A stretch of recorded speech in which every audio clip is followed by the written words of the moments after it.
Friends, आज हम बात कर रहे हैं सुजलॉन एनर्जी की और साथ में हम बात करेंगे ऊर्जा ग्लोबल की।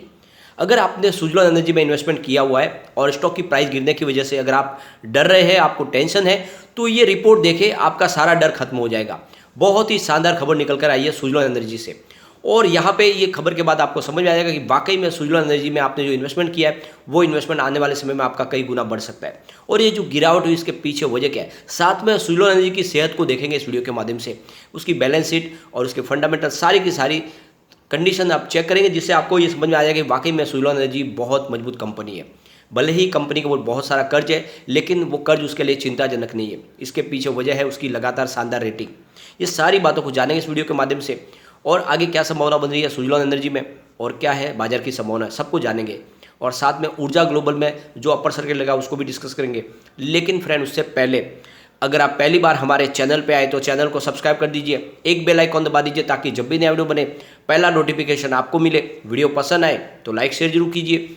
चलो फ्रेंड, वीडियो स्टार्ट करते हैं। मैं हूँ आपका दोस्त एस बी दवे और हमारे अपने चैनल ऑनलाइन कमाई में आपका बहुत बहुत स्वागत है।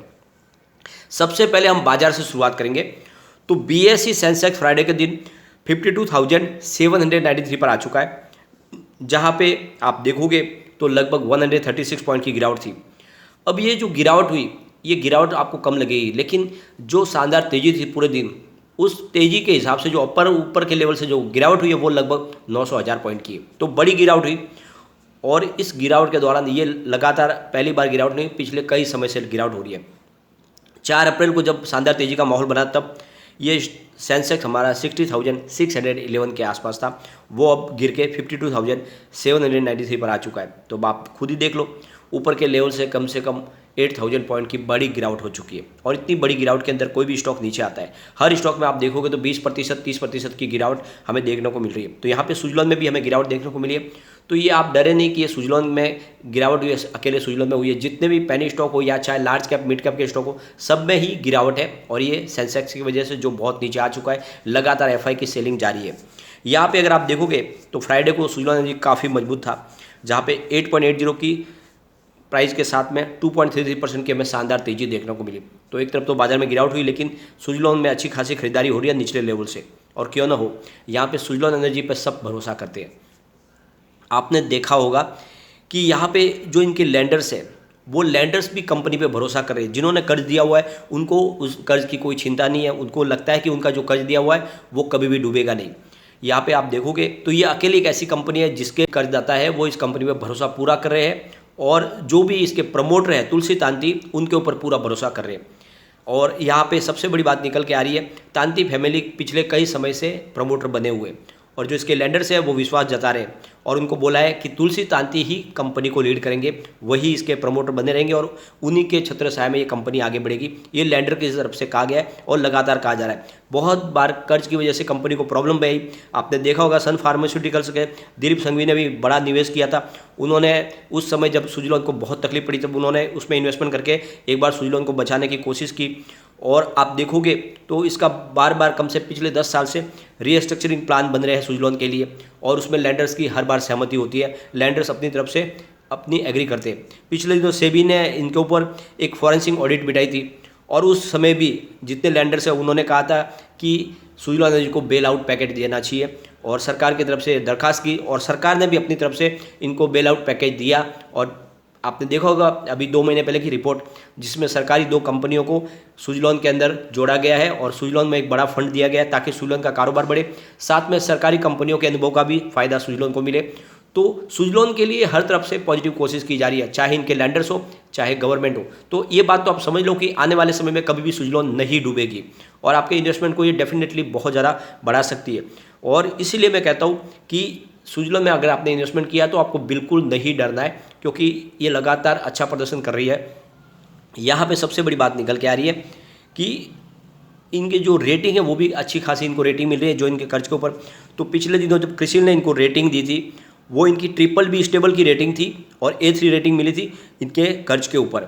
साथ में जो इनकी टोटल बैंक फैसिलिटीज है 8,521 करोड़ रुपीज़ की, उसके ऊपर लॉन्ग टर्म रेटिंग मिली है इनको BBB- स्टेबल की, और शॉर्ट टर्म की रेटिंग है क्रिसिल की तरफ से A3 की। तो आप देखोगे अच्छी खासी रेटिंग मिल रही है, जिससे एक बात समझ में आ रही है कि जो इसके लैंडर्स भी संतुष्ट है और रेटिंग एजेंसियों को भी लगता है कि ये इस कंपनी का कारोबार आगे बढ़ता ही रहेगा, क्योंकि सरकार ने जिस तरह से अपना गोल सेट किया है 2030 तक 50% ग्रीन एनर्जी के माध्यम से ऊर्जा का इस्तेमाल, तो उसके लिए ये सबसे बड़ा मुख्य स्रोत है और हिंदुस्तान की सबसे बड़ी कंपनी सुजलॉन है। तो विंड टर्बाइन क्षेत्र में इस कंपनी का कोई सानी नहीं है फिलहाल। चाहे अभी नए बहुत सारे प्लेयर बाजार में आ गए, लेकिन फिर भी सुजलॉन अपनी जगह पे मौजूद है, क्योंकि इनका जो बिजनेस आइडिया है, ये कंपनी जमीन अधिग्रहण से लेके सारे डॉक्यूमेंट बनाने से लेके इंफ्रास्ट्रक्चर डेवलपमेंट का ज़्यादा का सारा कामकाज करती है और इसी वजह से बहुत सारी कंपनियां जो इनकी सेवाएं लेती है।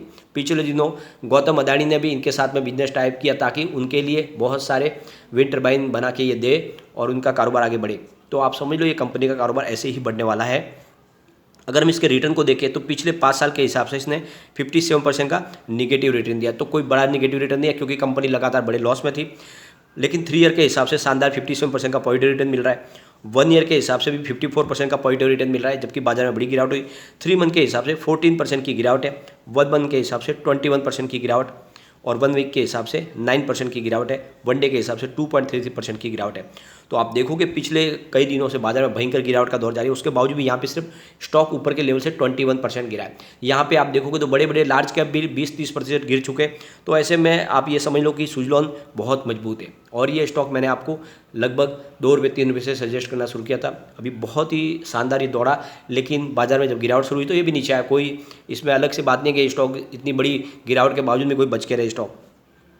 अब इनके अगर कैश फ्लो को देखें तो ऑपरेटिंग इनका जो कैश फ्लो है उसमें मार्च 2018 में -796 करोड़ रुपीज़ था, मार्च 2021 में 449 करोड़ रुपीज़ हुआ और मार्च 2020 में 1257 करोड़ रुपीज़ माइनस में था। लेकिन मार्च 2021 में वो घटकर -161 करोड़ रुपीज़ रह गया। तो काफ़ी इसमें सुधार हुआ है।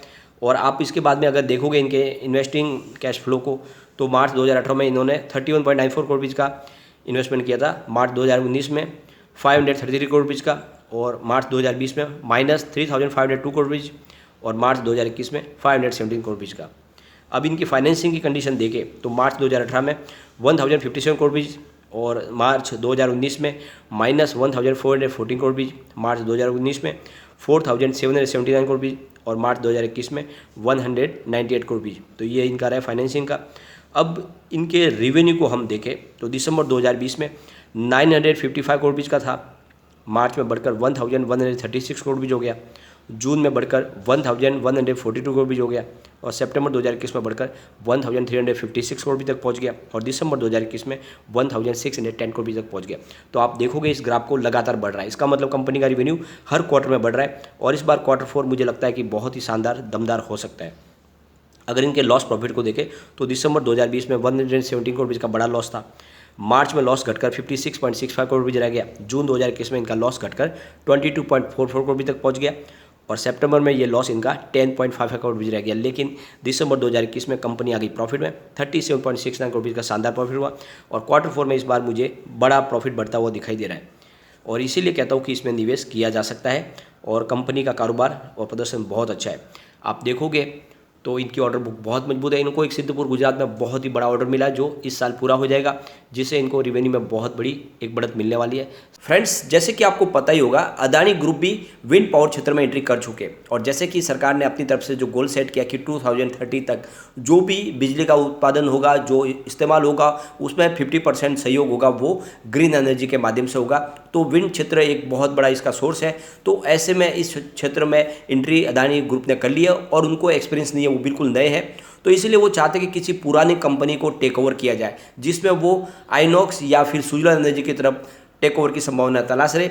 आने वाले समय हो सकता है कि इन कंपनियों का टेक ओवर किया जाए और इन कंपनियों में अपने मर्जर करके अपने कारोबार को आगे बढ़ाया जाए, क्योंकि सुजलॉन आपको पता ही होगा उसके पास बहुत सारा एक्सपीरियंस है, उसका फायदा अदानी को मिल सके। बाजार के सेंटीमेंट बिगड़े हुए, हो सकता है गिरावट और हो कि एफआई बिकवाली कर रहे, लेकिन थोड़े समय के बाद यहाँ पे तेजी का वातावरण बनना शुरू हो जाएगा।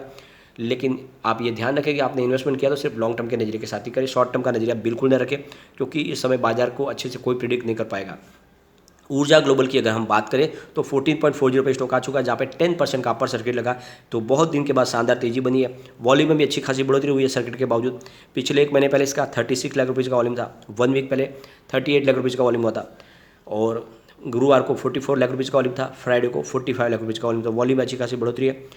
कम्युनिटी सेंटीमेंट स्टॉक के साथ बना हुआ है। 75% बाय की कॉल है, 25% होल्ड की कॉल है। 100% लोग इसको लेना पसंद कर रहे हैं। एक बार इसके पिवोट लेवल को भी चेक कर लेते हैं। तो यहाँ से फिर गिरावट होती है तो 13.30 का फर्स्ट सपोर्ट है, ये सपोर्ट टूट गया तो 12.35 तक स्टॉक जाएगा और वहाँ भी नहीं रुका तो फिर 11.80 तक जा सकता है, यानी पुरानी लो थी वो बना सकता है। लेकिन अगर पॉजिटिव माहौल बनेगा तो 14.80 का फर्स्ट रेजिस्टेंस है, इसको ब्रेक किया तो फिर 15.35 तक स्टॉक जाएगा और वहाँ पहुँच गया तो फिर 16.30 भी हो सकता है।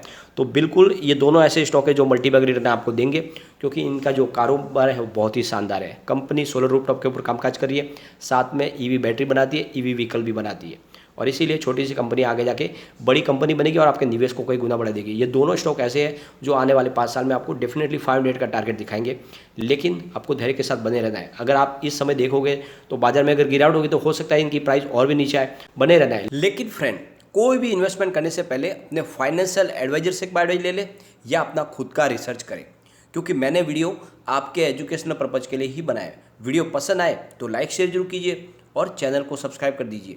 Thank you friend.